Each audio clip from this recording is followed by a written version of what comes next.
Hello cooking lovers, welcome to our channel Summi and Jemis kitchen. আজকে আমাদের recipe হলো egg pizza.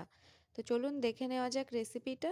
তো আমরা বিভিন্ন রকম ভেজিস কেটে রেখে দিয়েছিলাম, তার মধ্যে ফার্স্টে দিয়ে দিলাম গ্রিন বেল পেপার, তারপরে আমরা দিয়ে দিলাম টমেটো, আর তারপরে আমরা এর মধ্যে দিয়ে নিচ্ছি সুইট কর্ন। তো এটা একদমই একটা অন্যরকম রেসিপি, বাচ্চাদের জন্য তো খুবই স্পেশাল, টিফিনেও জমে যাবে আবার ব্রেকফাস্টেও বেশ জমেই যাবে।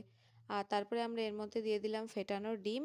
তো ডিমের মধ্যে আমরা আগে থেকেই দিয়ে রেখেছিলাম লবণ, গোলমরিচ গুঁড়ো আর একটু রেড চিলি পাউডার।